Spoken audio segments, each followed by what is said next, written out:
For 300 years we called them demons. The first recorded sighting was in 1743, in a village on the edge of the Black Forest, in what is now southern Germany. A farmer named Heinz Brauer stumbled home from his fields at dusk, white-faced and trembling, babbling about creatures that moved between the trees, like shadows given muscle and bone. They were tall, he said, taller than any man. Their eyes caught the last light of the dying sun, and reflected it back like lanterns, gold and unblinking. They made no sound. They left no tracks, and when he had fallen to his knees and prayed aloud, they had simply turned and dissolved back into the darkness of the forest, as though the trees themselves had swallowed them whole. The priests said it was a test from God. The scientists of the following century said it was mass hysteria, a cultural fever born from superstition and too many long winters. By the 20th century, the sightings had been filed away into the same drawer as fairy tales and folklore. Embarrassing relics of a less rational age. But the sightings never stopped. They were reported on every continent, across every era, in every language. Shepherds in the Andes described giants that watched from cliff edges and vanished when approached. Aboriginal Australians spoke of the Wandjina, sky beings, who came in silence and left gifts of knowledge. Sailors in the North Atlantic wrote in their logs of figures standing on icebergs, watching ships pass with something that looked, in the worst possible light, like patience. The modern world handled it the way the modern world handles most things it cannot explain. With derision, then with documentation, then, when the documentation became impossible to dismiss, with fear. In 2031, the Global Atmospheric Monitoring Agency picked up the first confirmed physical trace. Not a blurry photograph, not a shaky phone video. A pressure displacement signature, consistent and repeatable, hovering at low altitude over 3 separate locations simultaneously: the Gobi Desert, the Patagonian steppe, and the upper reaches of the Tibetan Plateau.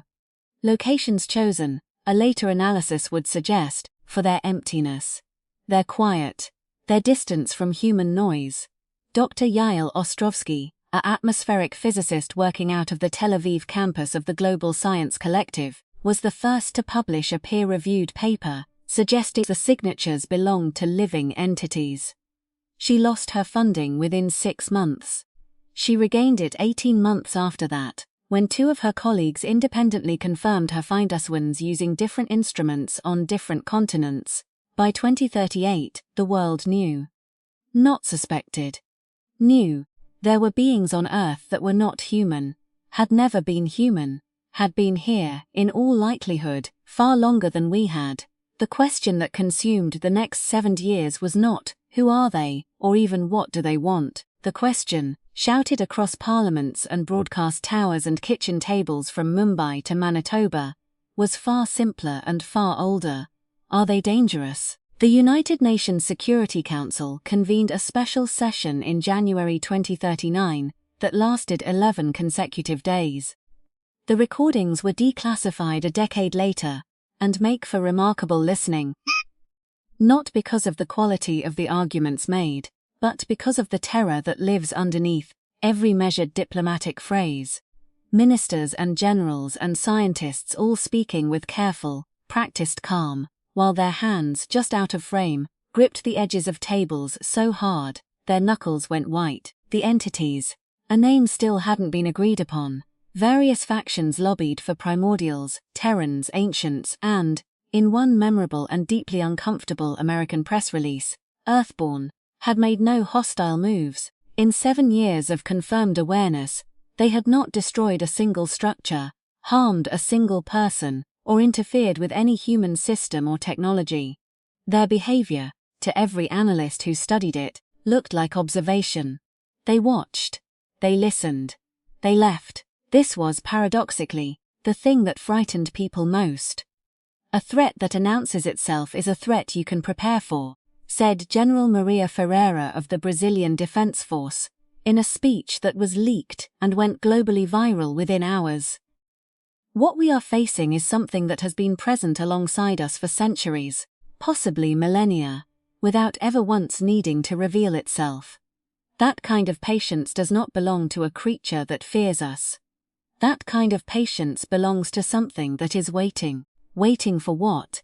That was the sentence no one would finish out loud. ECOSat-7, a repurposed environmental monitoring satellite, captured the first clear visual confirmation in March of 2039. The image was a composite infrared optical blend, and it showed three figures standing at the edge of a glacier in northern Greenland. They stood perhaps 4 meters tall. Their bodies were architecturally strange, too long in the limb, too still in the posture, and they were looking directly at the satellite, not in the vicinity of it, not in its general direction, directly at it, with a precision that suggested they knew exactly where the lens was and what it was doing. One of them raised a hand.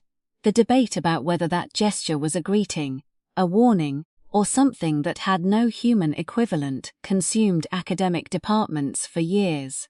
But the image burned itself into the collective imagination of the species, and what most people felt when they looked at it was not wonder. It was the specific, ancient dread of being watched by something larger than you, and knowing it is not afraid of you.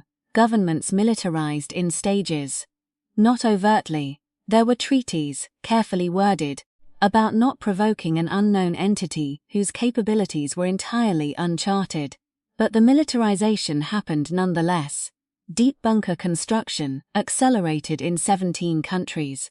A classified international program, known only to 6 heads of state and a handful of defense scientists, developed what they called disruptive resonance technology.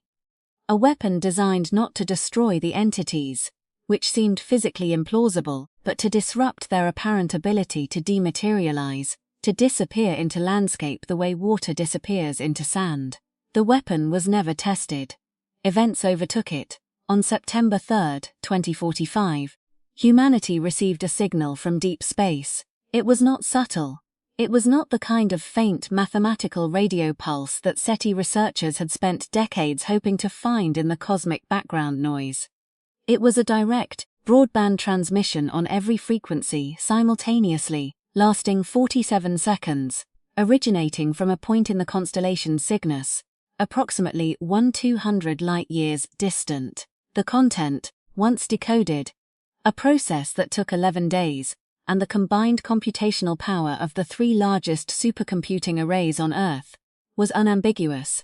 It was a declaration of arrival, an intelligence, self-identified by a symbol sequence that linguists eventually transliterated as the Kepler Collective, was broadcasting its approach vector.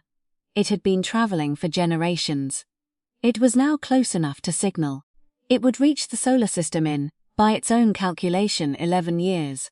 The broadcast was not a greeting. It did not ask permission.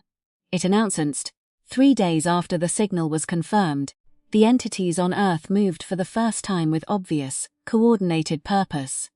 They emerged from their remote habitats simultaneously. From the glacier fields of Antarctica, from the deep Amazon interior, from the floor of the Mariana Trench. A fact that stunned marine biologists and would permanently rewrite the scientific understanding of the entity's physiology. They moved toward population centers, not into them, but toward them, stationing themselves at distances of between 5 and 12 kilometers from the edges of major cities on every continent, forming what analysts immediately and grimly described as a perimeter. Whether it was a protective perimeter or a containing one, no one could say. It was Dr. Ostrovsky, now 61, white-haired, and running the largest entity research program in the world despite, or perhaps because of, a career built on professional heresy, who pushed the hardest for contact. She had been pushing for years. Her argument was simple and had never changed. We are afraid of what we do not understand, and we are choosing not to understand it. The fear was a choice, a laziness dressed up as caution. In November 2045, with the support of a narrow and contentious coalition of 14 nations, and over the strenuous objection of several others, she was authorized to try. She walked out alone. No military escort, no weapon. A recording device in her coat pocket. A translation algorithm running on a tablet strapped to her forearm, and a personal conviction that if the entities had wanted to harm a human being, they had 10,000 years of opportunity behind them, in which they had chosen, consistently and without exception, not to. She walked toward the figure that had stationed itself 12 kilometers south of Jerusalem, in the bare limestone hills that had been watching the city for 3 weeks. It waited for her. What happened in the 3 hours of that encounter was captured in full by Ostrovsky's recording device and by 4 different satellites overhead. The transcript runs to 90 pages and remains one of the most studied documents of the modern era.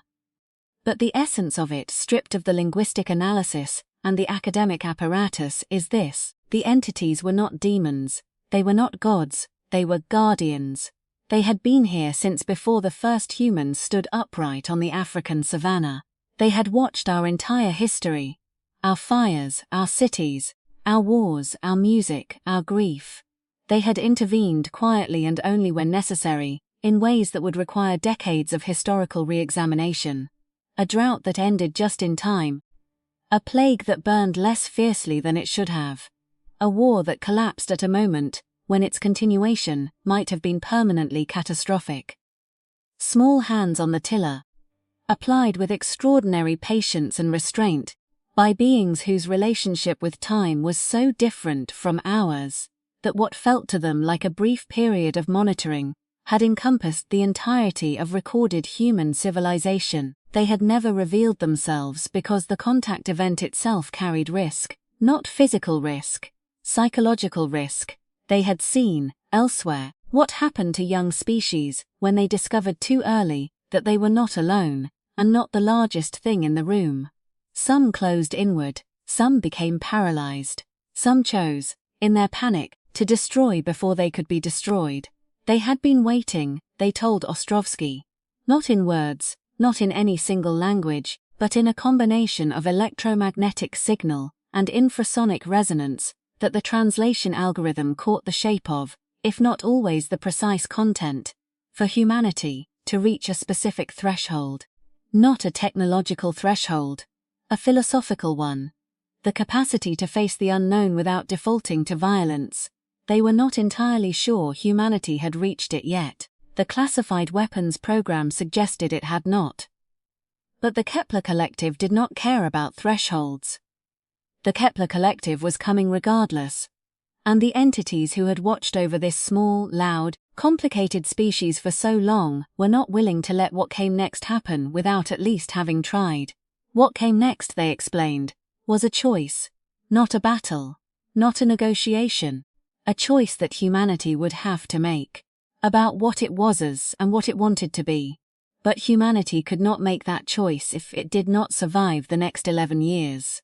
The Kepler Collective arrived in 2056. They were not like the entities. They were not patient. They were not subtle.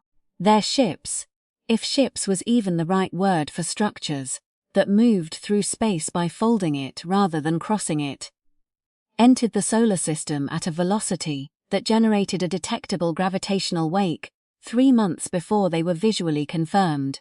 They numbered in the thousands. They communicated in frequencies that interfered with global telecommunications, and, in 2 documented cases, temporarily disrupted neurological function in humans who were directly beneath their transit paths. They were not hostile in any simple sense. They did not fire weapons. They did not destroy. But their presence was overwhelming in the way that a flood is overwhelming. Not malicious, but indifferent to the things in its path. They wanted Earth, not the humans on it, specifically. Not in a violent sense. They wanted the planet itself, its chemistry, its position, its particular qualities that their long journey had exhausted them of, and that their models identified as optimal for a restorative period before they moved on. In their calculus, the existing inhabitants were a factor, not a prohibition. For 6 months, every government on Earth grappled with what to do. The military options were assessed and mostly abandoned. Humanity's most powerful weapons had been designed by beings who had only ever needed to fight each other, and the Kepler Collective had been traveling between stars. The asymmetry was not a gap. It was an abyss. It was the entities, the beings we had called demons, had feared in forest darkness and glacier silence for 3 centuries, who stood between humanity and that abyss. The negotiation that took place in the upper atmosphere over the Pacific Ocean lasted 19 days.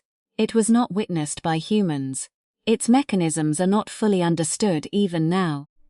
What is understood is that the entities who had watched over our species possessed something the Kepler Collective needed. A particular form of knowledge, built over millennia of close observation, about the specific biological and ecological properties of Earth that made it valuable. They bargained with that knowledge.